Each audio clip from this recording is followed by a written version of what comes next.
slightly older, Gareth Bale's always been one for me, being in the same position. I'm not trying to say that I play like Gareth Bale or I'm anywhere near it, but I like to base my game around him when he was sort of a flying winger before he got pumped with all sorts of juice and that they put in him at Real Madrid. When he was at Spurs, when he was literally getting the ball and running down the line and putting balls in the box, that's what I base my game off. So because I've still got that pace, believe it or not. So knock it and run is the style that I play. So Gareth Bale doing that was just incredible to watch. So yeah, Bale as a slightly older guy, Bale was always one for me. AJ, you've transitioned us seamlessly into the next part of what I wanted to ask.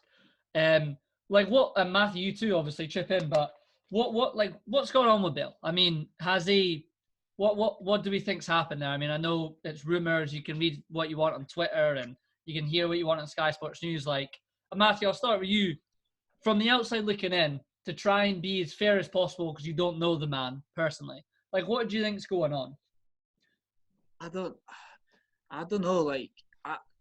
I did think it was a slightly strange signing for the fact that only going back to Tottenham I get, but the fact it was Mourinho, Mourinho, you know what Mourinho wants to do with his players, from striker all the way back. You need to work hard off the ball. You're not getting a Mourinho team if you don't. There's not a lot of chances there. And I actually thought that Bale would come in and he would do those things. But to be fair, the games I've watched him play, he doesn't look bothered.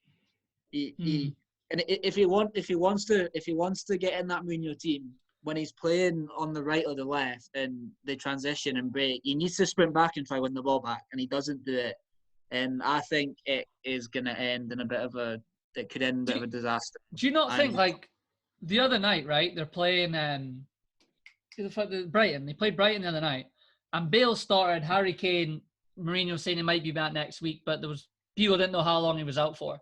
And I'm thinking to myself, you're Gareth Bale. Everyone knows what you can do, seen what you can do.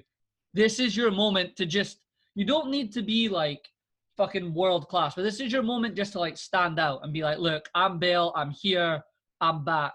And I heard a lot of people be yeah, well, he's not played a lot of games and all that, and he might not be fit. And I understand, but we've all played football and we love the game. And he's at that level. He didn't do anything. He didn't look like he was trying to prove a point. Do you know what I'm trying to say, AJ? I don't think he did. Yeah. That's not an excuse that he's not been playing games. Yeah, he might not be match fit. Jesse Lingard's not played and he scored banging 2 goals last night. There you go. But yeah, Gareth Bale, for me, I think he's fallen out of love with the game. Just as simple as that. He's been paggered at Real Madrid by the fans. They've treated him horribly. And he's just thought, you know what, I'm not bothered. Because he doesn't look bothered, Matthew, you're right. He just doesn't look bothered when he's on the pitch. He doesn't try. It looks like he's not trying. He's got the quality. We all know he's got the quality, but I think he's fallen out of love with the game. And then when that happens, I mean, he's probably not motivated to go to training. He's probably not motivated to play. Real Madrid ruined him. He did so much and he did so well, and he's got all these accolades and he's had an amazing career, but he shouldn't be done now. He shouldn't be done now. He's only 31 as well, by the way.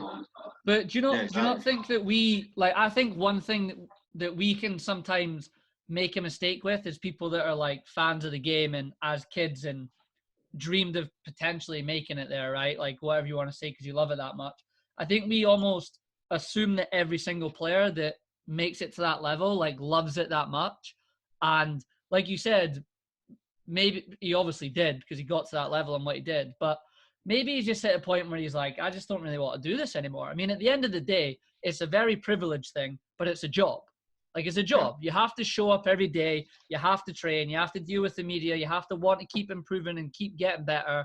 And when you hit the heights you're at, it's when you're at that level that he reached, you have to kind of stay there because as soon as you come down a bit, everyone loves to kind of hate you. But you maybe just fucking it's I just don't really want to do it anymore. I mean, he's got enough money to not do it anymore, and I know that's not an excuse, but I don't know. I think it needs to come from him. Like, even if you look at the Ndombele situation at Tottenham and Mourinho, and like that crazy stat of like that one game where he like sprinted once, and now Mourinho's given him a second chance. Obviously had a word with him, and now he's fucking everywhere. He's sprinting everywhere. He's fucking doing the marathoners around folk. Like, he's an absolute machine. So I think Bale. I think like I don't think Mourinho's going to hold his hand. I think it just needs to come from him. And Yeah. I don't know how that's going to turn out. Bale, by the way, I got the stats up for him, right? So Gareth Bale scored 80 goals and got 46 assists in 171 games for Real Madrid. I mean, that's pretty decent. He scored twice against Liverpool in the Champions League final, one being the overhead kick, which I watched back today. You could definitely make an argument as the best Champions League final goal of all time. I mean, it was fucking incredible. 100%. And I'll try and find out a way how to post that on the Insta so people can see it and remember it. But he scored that. He also scored the goal that put Madrid 2-1 up in extra time against Atletico in the final, where they went on to win 4-1. But he scores that pivotal goal to make it 2-1. He scored the goal where what you just said, AJ, he just took that massive touch against Barca. I think it was Mark Bartra, right? Yeah. Scored that. That was in the Copa del Rey final.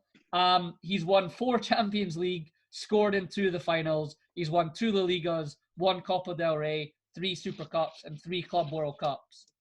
I mean, you could probably go as far as saying he's achieved it. He's achieved what he could achieve.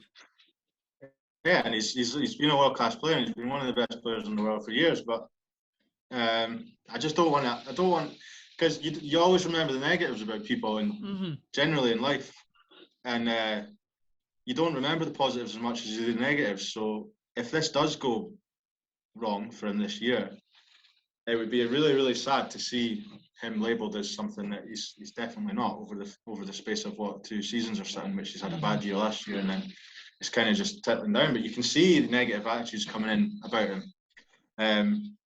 But one thing is, you always notice, is when he plays for Wales, he plays like he's playing as a kid. He clearly still loves it in that sense, because he does. He loves playing for Wales. But yeah, something's gone wrong the last couple of years, and it's quite clearly showing now. He's back in the Premier League and he's in front of all of us again. Yeah, he had.